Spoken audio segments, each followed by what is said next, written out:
Alright. Hi, I'm Bindi. You may know me from Put That Thing Back Where It Came From, or So Help Me, or Skyrim. Today we are here with Rhiannon.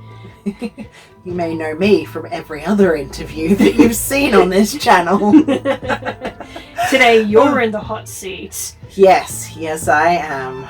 Oh my gosh, it feels so weird to be on the other side of this, and I'm just like, but like this, no, I'll be quiet. Yes. Excellent. Now it's every author's chance to get their revenge. All the hard questions. All the secrets revealed. Yes, excellent.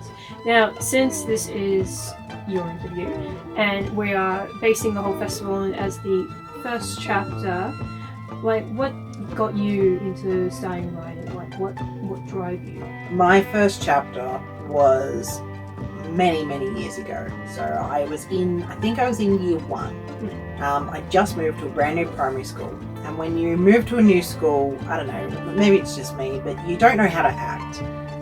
You don't know what the vibe is of the school. And when you're 7 or 6 years old, you don't know that you don't know. Yeah. So you just do whatever.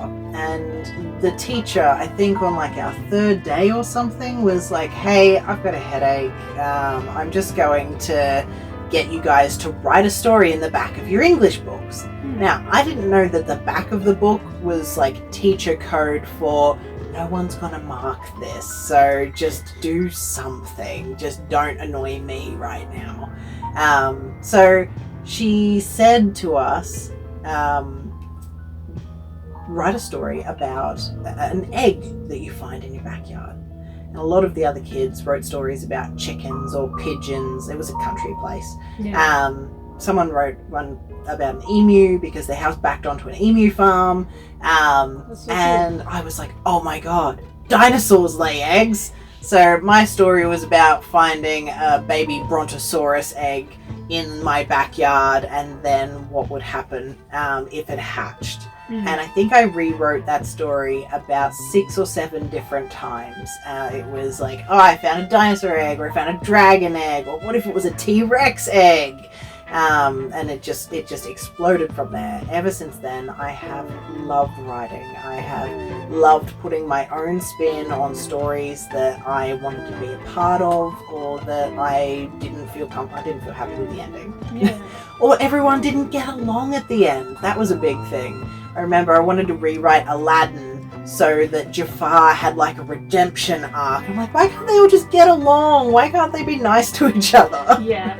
Oh, I know that feeling so much. That's what is amazing about writing. It's like you can create your own ending, and it's an ending that you prefer than to what others have made. And that's where like the whole fan fiction thing comes into play as well, where others want to write how they want it to be. Yes, yeah. They see a couple that they're like, oh my god, these two need to get together.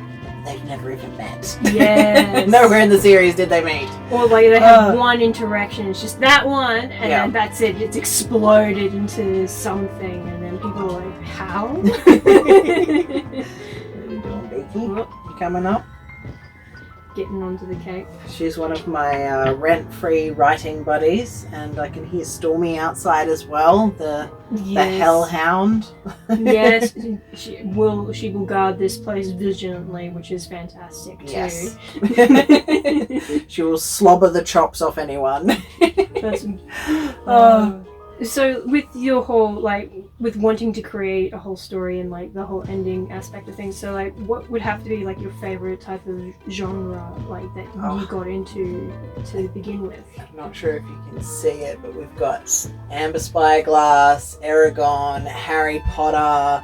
I've got Lord of the Rings here as well. Anything that had dragons in it was something that I loved. The books of my childhood were Dinotopia. I've got the entire Dragonology series as well. I used to have that series. The textile parts of it, they were just so good. I learned how to write in runes. I've got whole diaries somewhere tucked back here that are just all runes. And I look back through them and I'm like, that's kind of cool, but also I have to think on how I'm going to reread that. It's like, oh, I know that word. Yeah, 12-year-old me going, yes, I'm writing in runes and I'm fluent and this is great. I'm keeping a secret diary. And like 28-year-old me looking back on them when we're moving house going, do I keep this? What's in here? I can't read this.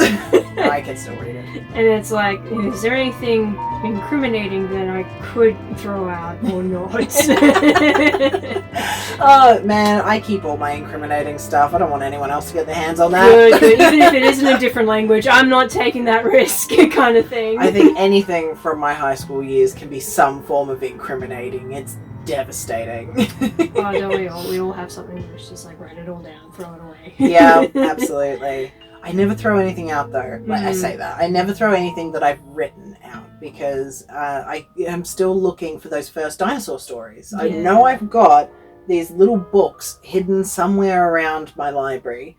If it's in a notebook or if it's in like a box in storage, it's somewhere there and I really want to get them because I think that would be a fun thing to put on Patreon. That's awesome. Very first stories. Very first story. The real first chapter. The real first chapter. It's like, please be nice to 12-year-old me. Please be nice to 5-year-old me. Oh, 5-year-old, my apologies, 5-year-old, yeah. No, 12-year-old me had gone on to Yu-Gi-Oh! Fan fiction. I love Yu-Gi-Oh! Oh, hello. So a lot of people don't realise that your first chapter is well before your first published works. Yes, yeah. That is true. That is so true. And it's like, sometimes that's all it can be, is just that, okay, one story that kind of sets it off and it just slowly rolls and rolls and rolls down into adulthood as well. Yes. Yeah. I reckon Wolflock will have an egg story somewhere along the lines, just as like a little homage to 6-year-old me. Oh, that's gorgeous. So, who is Wolflock? Is he one of your original characters? He is an amalgamation of like a very snotty teenager and Sherlock Holmes. So many moons ago, I was reading the Sherlock Holmes series on the train to and from uni, and just on my phone as well. It's the first series I ever read on my phone, and I was going to and from uni, and then they brought out the Sherlock Holmes movie. Now, I had fallen in love with Sherlock Holmes and John Watson and all of the Arthur Conan Doyle characters. I fell in love with the mystery and how clever he was and all of that. And Victorian and Georgian England, all of those bits and pieces. I think his was in the time of one of the Jameses. Yes. I think he had a king, not a queen, but I can't be sure. Yeah. Not off the top of my head. So I fell in love with that, and then the Robert Downey Jr. Sherlock came out, and I was like, oh my god, be still my heart. That is my favourite version of yes. Sherlock. And then Sherlock came out, the BBC version with Benedict Cumberbatch. I love that version so much. But then they started to bring out American versions of them. Now, American versions are... American anything is very American. Yes. Anything that gets popular. Because often the really good stuff that comes out of America doesn't get as popular as it should. So the things that are a bit more individual, the things that Hollywood won't take a chance on, they don't get released. They don't get shared. Yes. So it's kind of like Americans will always release stuff about, big blockbuster sci-fi or fantasy things, and they all follow the same hero's journey. Yeah. Just the same way that Australia releases all outback Australian lifestyle historical things, but they don't release anything fantasy. They don't. Like Australian movies and Australian media, Australian books, it's nearly like they try to hide the things that people are trying to celebrate within that realm. Yes. That's one of the things I want to avoid with the Logan Writers Festival. I don't want it to become too literary or too pretentious. I want it to be somewhere where authors like us, who are doing fantasy or urban fantasy, doing horror, or just straight up romance for the sake of romance, not Australian outback romance specifically, still celebrate that. That's great. That's a fantastic niche. But for the authors that just want to do, werewolves, I don't want them to feel restricted because they're in Australia and feel like it's demanded of them to write Australian Aussie fiction. That is true. But though I find like even with Australian like Aussie fiction, you don't see the supernatural happen in Australia. Man, I would love to see First Nations people writing about their mythology if they're allowed to share it. A lot of the times I feel like it's actually a bit of a closed knowledge base. But I would absolutely love to be able to celebrate Australian mythology properly and not be ignorant to it anymore. And I love researching this stuff, so I have done a lot of research, but I'm not going to say that I know anything about it. Yes. It's so fascinating though. It's like going to sacred sites and going to really special sites. If you've ever been to Natural Bridge, don't go when the Japanese tourists aren't there because it gets scary. You feel like you're being hunted by something. And even worse, if you're wearing gold. Oh dear. No thanks. Yeah. Anyway, so coming back to the original point, Wolflock is an original character, but he started as my homage to Sherlock Holmes. I've got a map, the magic of editing. So this is my map of Pure Teli. And when I was in high school, while I was falling in love with Sherlock Holmes, I was also getting bullied horrendously in year 11 and 12. Like, I was so depressed. And the worst thing was that I was getting bullied over rumors, not even actual things. So it was horrible, and I retreated right into the recesses of my psyche to avoid the pain of isolation and being ostracized by people I thought were my friends. So I thought to myself, well, I'm doing ancient history and I'm doing legal studies and I'm doing studies of society, and it looks like the world's gone to absolute shit. So I'm going to write it so that if we went back in time and through history, people made the right decisions from my 16 and 17-year-old mind. The right decisions. We're not going to produce cotton, and we're not going to make alcohol en masse, and we're not going to celebrate tobacco. And now I know that these things have a place, but in my older mind I was like, and there's going to be no money, it's going to be a total barter system. It's not that way anymore. No, but unfortunately, it's either you got that, I got rock. Yes. But one of the things was that I wrote this world so that it was really harmonious. Everyone was part of community. Everyone worked together to help heal it. They were conscientious of the environment and of each other. And things were a bit more humble, I guess. They also celebrated their own individual cultures and mythologies, and the mythologies were real for them. They were there. You've got, griffins and dragons and mermaids and fairies and all sorts of things.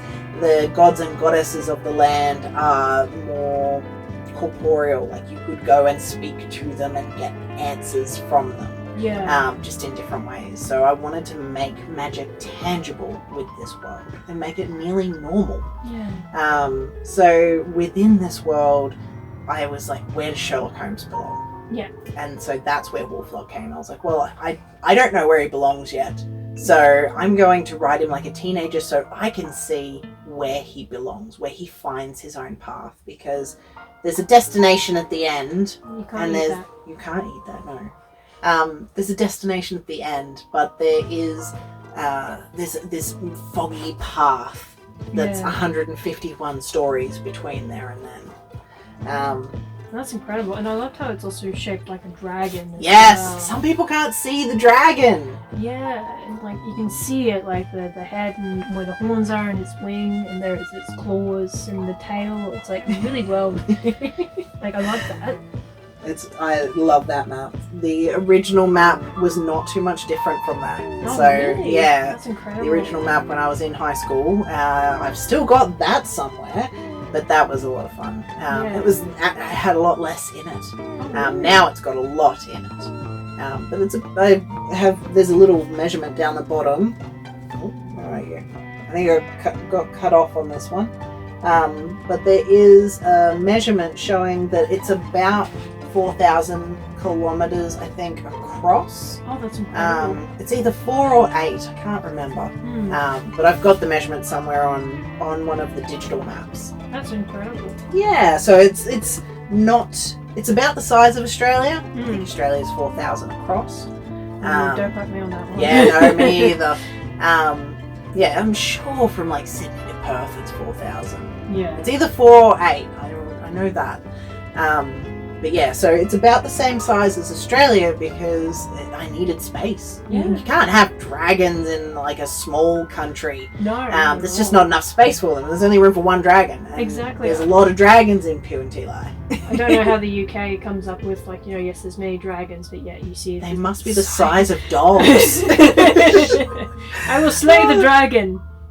Alrighty then. The dragon's this big. But I've always seen dragons as... I've loved dragons probably since Dragonheart in particular. And ever since. Whenever anyone portrays a dragon as a beast that can't talk and that doesn't have magic or that isn't, you know, cognitive, Yeah. I'm like, you're doing dragons a dishonor. Dishonor on your dragon. You're doing it wrong. Yeah. So all of the dragons here speak and they have a society and there's such education. They've got such education. And each of the 12 countries, you can kind of see them in that, but each of the 12 countries was created by a dragon and imbued with a different virtue. That's cool. But yeah, there's 13 virtues and 5 sins in Puentili. Oh, wow. Yeah, so... That makes me wonder, like, you know, with the sins and virtues, to like create a balance within Puentili as a... I wanted to make a note of there's more ways to be good than there is to be evil. And there's less driving forces for badness than there is for goodness.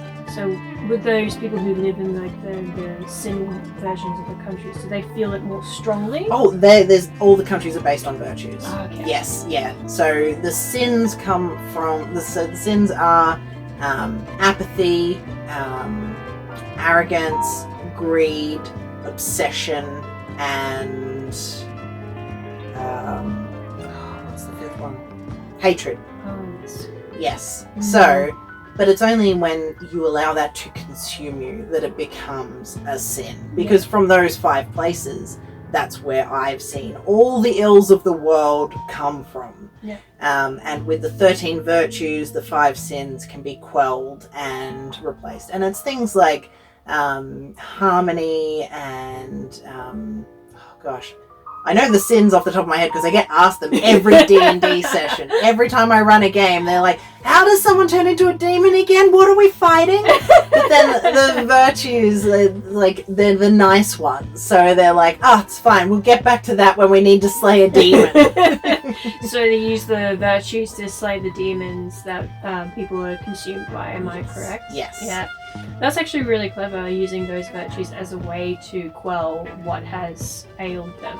Yes. Yeah. So something like hatred can be eliminated with something like love, obviously, but it can also be eliminated with just peace, like coming to terms with things that you don't like. Yeah. It can be eliminated by knowledge and wisdom. Yeah. Because often people that hate something often don't have the knowledge behind it, even if you think you do. Yeah. So, for instance, here's one: people hating on what they would call a redneck or a yokel. Yeah. Not understanding the perspective that person comes from and not being able to empathize with it then creates a larger divide. Yes. Or a symbol, like a really flaming one, the left and the right. Yes. By not understanding why one side has come to grips with what they're proposing, you will never be able to eliminate that hatred, and you will rot from the inside if you let it consume you. Exactly, especially like when it comes to other cultures, especially people not understanding from other societies and where they've grown up with. It's incredible how a lack of knowledge can really affect one person's idea on another and hating them just because they don't know. And so often it comes from ignorance. It just comes from ignorance. And I feel like when people get too impassioned about it, they're not taking a positive change, Yeah. if they're not enacting a positive change and they're just letting it fester within them, that's when the problem arises. You're hurting yourself because you're seeking something bad against someone else. Yeah, and like you cause more damage to yourself more than you actually do to the group you're hating on, if anything. Yes. And therefore it just grows, and then you start hating on other things as well. It can consume you. Yeah. That's one of my favourite things to explore with books. Mm. Psychology and human nature explored through fiction means, and making it so that it is reality within fiction. Yeah. It's so fascinating. So fascinating. Yeah. Because when you mention that bit of reality, people kind of into their own real life journeys, and they go, "Oh." It's like what Harry Potter did with people questioning the media. Mm. So for so long, people were just placated. Yeah. And then Harry Potter was one of the instigating things that raised an entire generation to question their government's actions and question their media. Yeah. And this is on the back of things like the Iraqi War, which was on the back of the Vietnam War, which had finally gotten some kind of media showing that things weren't right, showing the actual horrors of war rather than the propaganda that drove people to it. Yeah. So yeah, it's just, human nature is so fascinating, and fiction is such an incredible way to explore it. Yes, it is. It is an incredible way to explore it. Though, like, sometimes do you ever feel like you get bogged down a little bit when you see so much of those sins happening around the world? No, because I feel like it comes from that understanding. Yeah. It comes from the 13 virtues that I forget the names of. I will memorize them one day. I've even got like colored dragons associated with them. But that's really cool. We'll get there. I'm sure adaptability is one of them. I know that. Yeah, that is really good. We've got like 4 now. Adaptability, communication, love, harmony, and peace. So we've got 5. All right, we'll get the others later. One day. Yeah. If you jump on my Patreon, you'll be able to see them. I'll put them up there. Yeah. Insert caption. Ta-da. Patreon here. Oh, that is fantastic. So I can see you got your books there. they would make a great armrest now. If I at 10, they'll probably sit up here. My shoulder might get tired. I was just like wondering, would you like me to show off some of the books that you have? Or? That's my leg that's crippled, not my arm. Okay. Well, it was a really good armrest you were telling me. So I've got 6 books out at the moment. We've got The Case of the Captain's Hair. This is the first edition cover. Yeah. The new edition cover. Ooh, we got new edition covers. We've got new edition covers. Ta-da! The difference. Oh, yes. So this is what happens when you're allowed to design your own cover and you don't pay for anyone to do your cover and you think that you're really good at it. Yeah. You don't do any research on what covers actually look like besides just a vague memory of, I saw some Sherlock Holmes books that kind of look like that. This is a copy of a book where you're like, no, I need to clean that up a bit. Yeah. And in December, I will be re-releasing all of them with a brand new cover that will be extra special. So there will be a very special box set for when the first 10 are released. Ooh, that's exciting. That's a library one, though. It's got the right ISBN on it. But we've got The Case of the Captain's Hair, number 1. The Case of Mothy, number 2. The Case of the Curse of How, the River God. The Case of the Bitter Draught. A Study in Silver, mid-season climax. And The Case of the Lost Mermaid. The next one will be The Case of the Pisces Moon. And then we've got The Case of the Hemiphagus Equine, The Case of the Lost Antrim. There's a lot of things that get lost when Wolflogs at the age of 15. The Case of and then the last one is The Case of the Mountains Monster. That's incredible. And you've already got these planned out. All planned. Well, I say all planned. I go through like several stages of planning. I'll go through the very basic skeleton of, I kind of want this to happen. And, like, this is the vague idea, or this is the scene that I want to get to. And then I'm like, okay, now how do I turn that into a mystery? And I use a program called the Novel Factory. And the Novel Factory is fantastic because they've just released their new edition, Novel Factory 3.0. Oh my gosh, it's amazing. It's like a digital corkboard with little post-its. It counts your word count for the day and helps you keep track of like where you're at. You get to do your skeleton, your short synopsis, extended synopsis. You get to do your scene blocking, which that's the bit that I normally stop at and I just start writing. But I really need to do the scene blocking because there's some points you get to and you're just like, how do I keep going? Like, how does that get to that? There's too big of a gap there for me to jump. So you just got to like use your scene blocking to build your bridge to the next bit. Oh, that's incredible. I really like that. The Novel Factory was what got me to finish my first book. Or finish it well, rather. I've finished all 10 before, but I withdrew them and rewrote them. Well, that's the beauty about self-publishing is you get that opportunity to be like, well, that was a bit crap. I'm going to take that down and rewrite it again. Yes.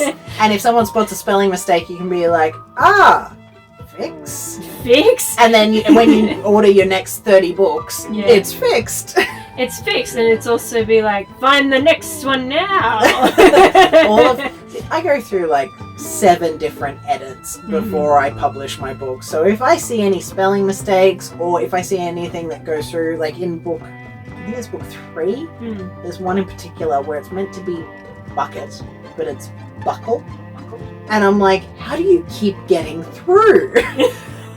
Every time I read you, I think I need to fix you, and then somehow you keep slipping through. It's amazing. Your brain you get so used to reading your own stuff. You're like, oh yeah, bucket, even though your brain brain says bucket and tells you it's bucket, but the word is buckle. Yeah.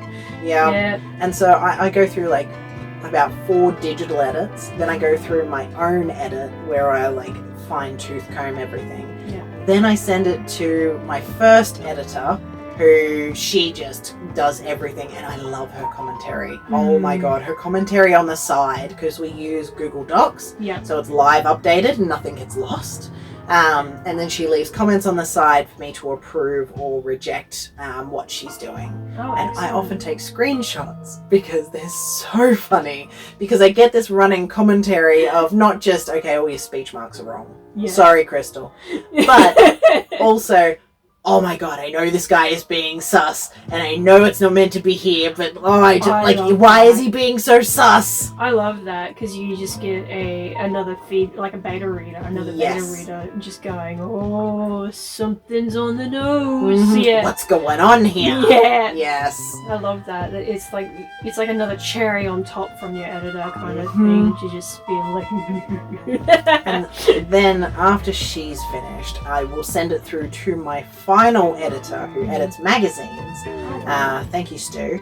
And he will often be like, he'll give the more developmental stuff. So like, okay, with the third one, The Case of the Curse of Hal, it was his comment of, okay, but how does this relate to the title at all? And I was like, oh my god, it doesn't. And so I added in extra scenes to make sure that the title made sense. Because it was a working title that just sort of stuck, and it didn't actually need to stick. It's incredible what you kind of like need that. Like extra input to be like, whoa, hang on a second. Yes.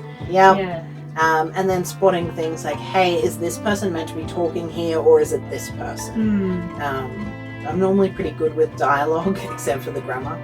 Sorry, Crystal.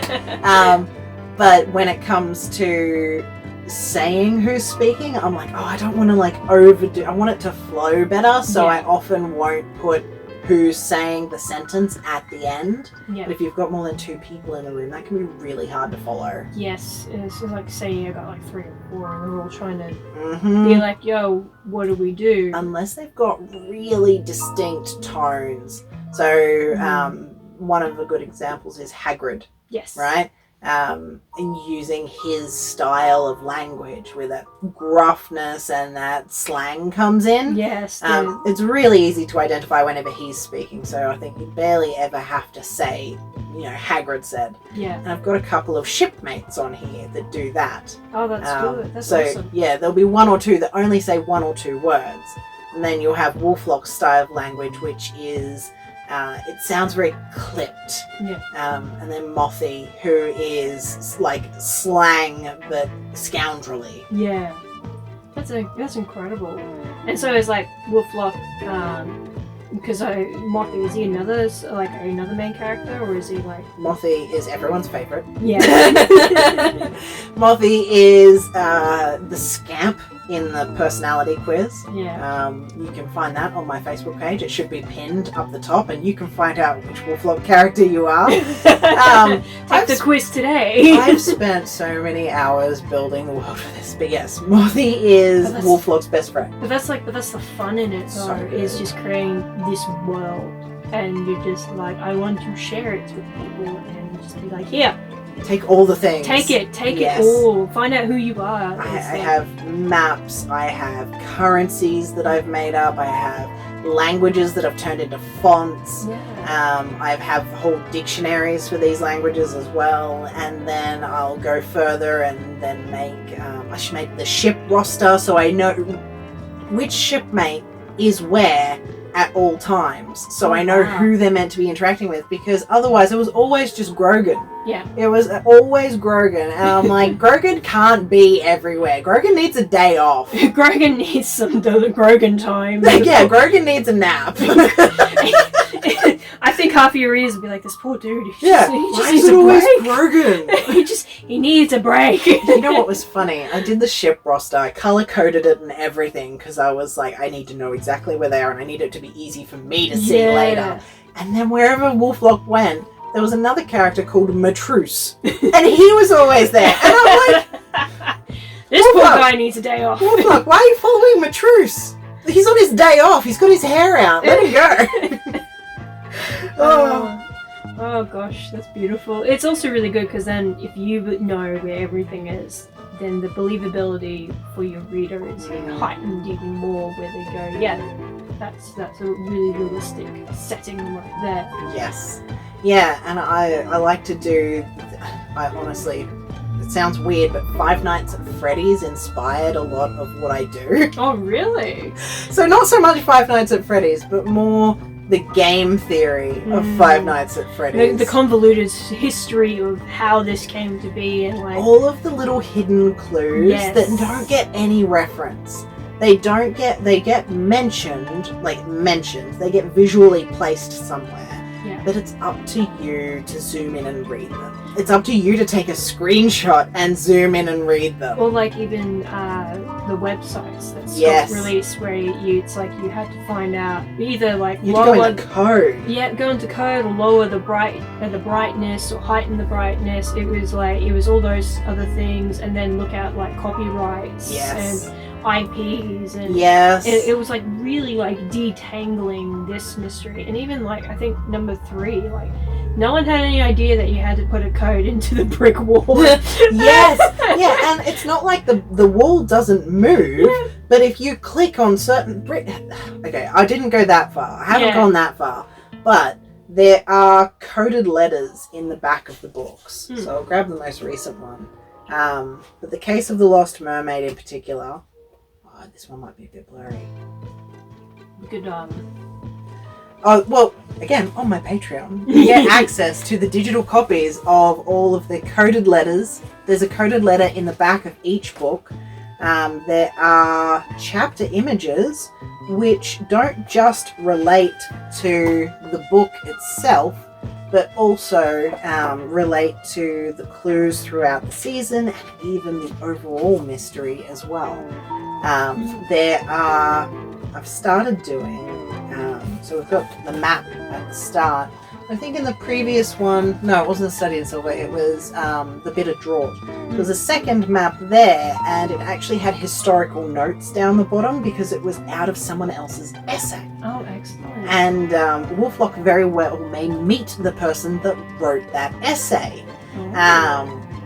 So there's a lot of clues that lead you through more than just the story that you're reading. Yeah. They don't just introduce you to the world, but they introduce you to the parts of the world that are still mysterious. Yeah. And there's a lot of, like, I love it when the characters tell a story, and that they do something that's, like, they mention a historical figure, they'll have some kind of phrase or saying that it's like their equivalent of, what's a good one? When people say those little sharp sayings, and it's like, oh, god damn it, or something like that. Well, they don't say god damn it in Pew and Teli. No. They'll say gods be damned. Or they'll say something about the regional god, because they know the region that they're in. They'll be like, oh, like acorns, thorns, or something like that. Yeah, and it's kind of like those other blasphemous terms that that we use in modern day in our real world. It swears without swearing. Yeah. They've got their own history behind their swears. Yeah, and it's more fun that way too. Yeah, because it makes it. Your swears build your world. It does. Don't use the F word. That's outdated. Come up with something better. Come back to me when you got a new swear word for me to use. Yeah. You've just dropped the S-bomb. That's old news. It's not offensive anymore. You primitive. Oh gosh. The world building is so much fun though. It is. That's one of the other things that I love as a writer, is just creating that world and making your own lore. But we're going to segue into a different topic now, and that is what you're going to be at the Writers Festival. Mm-hmm. Now, not only has Rhiannon been marching this show and organising it, thank you so much, as on behalf of all the authors here in Logan, we thank you for even just having the initiative to start this and be like, we need a festival here, let's do that, come on, let's do it. It's pretty much what it was. I was like, why is the only festival in Brisbane? Yeah. And then I found a whole bunch of other festivals that weren't, but Logan didn't have one. No. And I know a lot of writers in Logan.